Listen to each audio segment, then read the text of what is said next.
What is up, Sooner Nation? Welcome back to another edition of the Sooner Surge. Here to talk about the Polynesian Bowl that took place yesterday, where two Sooners really shined. Jayden Jackson and David Stone. I don't think it's a surprise that they shined, but I feel like we have to talk about what took place there at the Polynesian Bowl. Hunter, drop us with some stats. Yeah, David Stone, this was his second bowl game of these big-time bowls for the high school players that are going on to college. Stone and Jackson already enrolled at OU right now. But Stone was one of the players to watch on the broadcast as soon as it started. And, I mean, he showed up when it mattered most. Him and Jayden Jackson in the middle for their team was very impressive. You could notice it when they were not in. There was not as much pressure getting to the quarterback. Defensive line just kind of getting pushed around a lot more than when those two were in. And I mean, you kind of just have to call them what they are, Batman and Robin. Like, these guys are two peas in a pod. They've been teammates now for multiple years at IMG. They're best friends, got to be roommates. And you see that in how they play. Jayden Jackson got after the quarterback early. He had two tackles very early on in the game in the first quarter. Then it was really second half. Their team was down 17-0 at the half. And Jayden Jackson and David Stone turned that around very quickly. Jayden Jackson recovered a fumble, put points on the board immediately after. Then he recovered another one, scored. It was in the end zone for a touchdown, 3-point game. And then the play that everyone was talking about last night, David Stone, scoop and score, touchdown for the lead.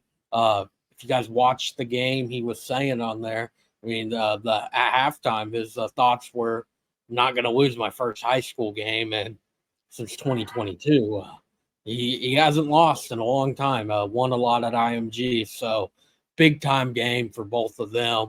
I think Jayden Jackson finished with like 3.5 tackles. They had a sack, combo sack. Then Jayden Jackson had 2 fumble recoveries, 1 for a touchdown. Stone had that sack and fumble recovery for a touchdown. Well, David Stone and Jayden Jackson they're winners.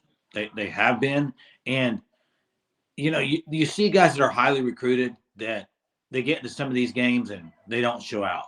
Okay, that's not David Stone. That's not Jayden Jackson, and it's because who they played against too. I mean, they've played against tough competition and they aren't going anywhere. And when you think of guys that have been recruited by Oklahoma on the defensive side of the ball that have been highly touted as David Stone, there's a handful of them, not a whole lot, but he's a guy that's not going to back away from playing time, not going to back away from making an early difference on this team. In fact, I think he's going to kind of embrace it. I think he wants him and Jayden Jackson to be playing together next year at Oklahoma on the field together. That's his expectations, and he's not going to back down from it. And guys, I mean, say what you want, freshman, whatever.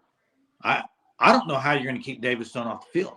And Jayden Jackson maybe either. I mean, I think they're both really good players that are almost ready to go right now. Yeah, and look, I know the saying, put the ponies in the barn when the game's over. I know a lot of Sooner fans would sit here and say right now to all three of us, hold the ponies, hold the horses here. These guys are freshmen.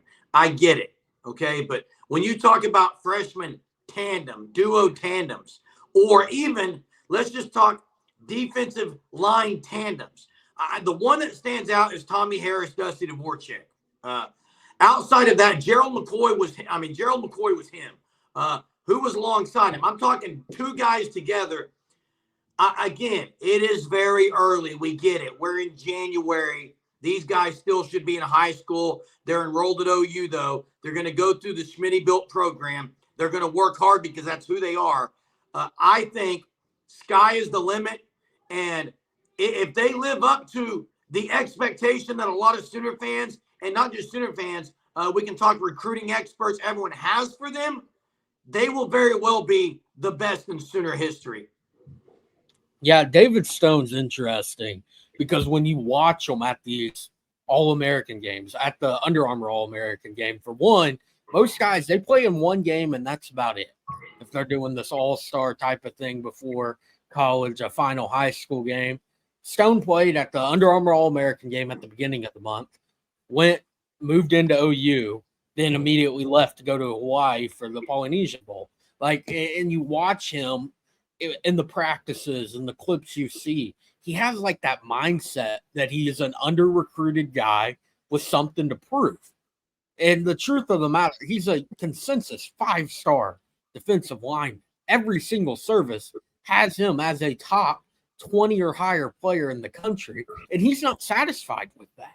I mean, everyone saw his kind of beef with On3 with the national guys over there with how they have rated him with what one of their head recruiting guys has kind of compared him to, not giving him that full 5-star respect he feels he deserves. And you see it in his play. He's going against elite competition. I mean, that's what he's went against since his junior year of high school, since he went to IMG after he left Del City, where he was from, to now you see him at the Under Armour camp, at that bowl prep, all of that. He was dominating every single day. Then in the game, dominated. Polynesian Bowl, dominated all throughout the week. Then in the game, makes the game-winning play, scoop and score to win it. Then Jayden Jackson, you mix that in. You can just see the comfortability between those two when they're lined up alongside each other. They've played with each other for now 2 years. They know what the other one does. They know how to feed off of each other. And, yeah, they are freshmen. And OU has a lot of guys in that defensive line room. But with those two type of players, it's going to be very hard to keep them off the field by the end of the season.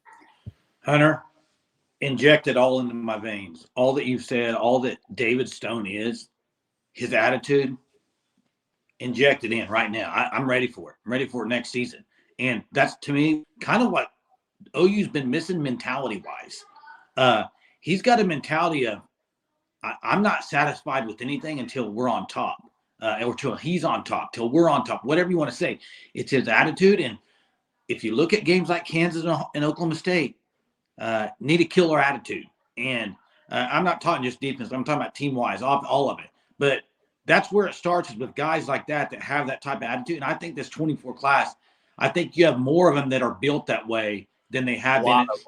More than like maybe the previous years you have some. But I think this class in general is more of that type of mentality.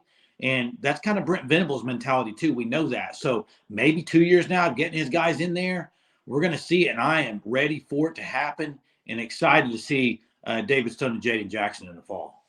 Yeah, you know how those recruiting things work. There's every year they kind of, when they do the announcements, when they sign, chosen for their XYZ, you really see that with this class, like the entirety of it. Like you can go down the list naming names of guys that have that mentality of, yeah, they're highly recruited guys, but they feel that they're better than what the rankers say they are, that they are going to go win a national championship at OU, and they're not going to be satisfied until they do it. And they probably won't even be satisfied then, because there's always something more.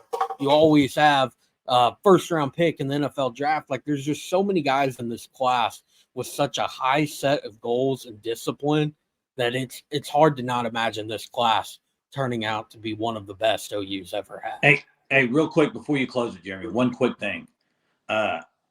David Stone, you're maybe both these guys, you're gonna have a tough time blocking them one-on-one. Okay, that you just are. Teams are gonna have it. They're that good on the defensive line. And Danny Stutzman probably loving Jaron Cannock, these linebackers probably loving what's coming in here in the fall, because it's going to make their jobs a lot easier too. Yeah, and you mentioned unsatisfied, and before I even get to that and close this, Jayden Jackson is his own player as well. I don't want him to get lost in this. As just the sidekick, as just the attached person. Jayden Jackson will hold his own in Norman, Oklahoma. But what I was going to say is, unsatisfied is something that is in the best of all time. Tiger Woods, clearly the best, but was never satisfied. If you remember the British Open, he had a goal to not bogey a hole. Like, he was already winning by so many strokes, but he still sets these goals. He's not satisfied. Michael Jordan always found motivation. He was clearly the best. These guys have that I love everything about him. But I did want to say that I don't want Jayden Jackson to be thought of as this guy who's just along for the ride. Like Batman Robin type deal. Yeah. No, and I wasn't ever trying to get it. No, I know. Jayden Jackson does get overshadowed a lot. And I mean, you look at his rating, even he's a low 4-star. You watch him play in the Polynesian Bowl. How is he a low 4-star? This is against very good competition. He's, again, like David Stone, went against this elite competition on the daily at IMG. I mean, you're going against some of the best offensive linemen in the country every single day at practice. Then you're playing top high school teams every single week that you have a game.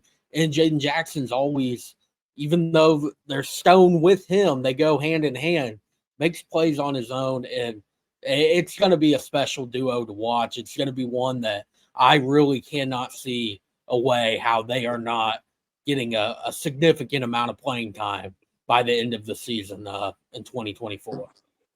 Yeah, and if they aren't, guys, and there's some struggle on the defensive side, the fans are going to go ballistic because these are two guys not just we're high on, everyone's high on, and expect to see them play. And again, they proved it yesterday in the Polynesian Bowl where wherever these two guys go, they win and they make a name for themselves and for the team they're playing on. So kudos to Jayden Jackson and David Stone. David Stone named the defensive MVP. And guys, can't wait for a few weeks as we see them in workouts and other things in Norman, Oklahoma, and following their journey as a Sooner. It'll be here before you know it. Thanks for being subscribed to our channel and watching our content. Appreciate it. Till next time, Boomer.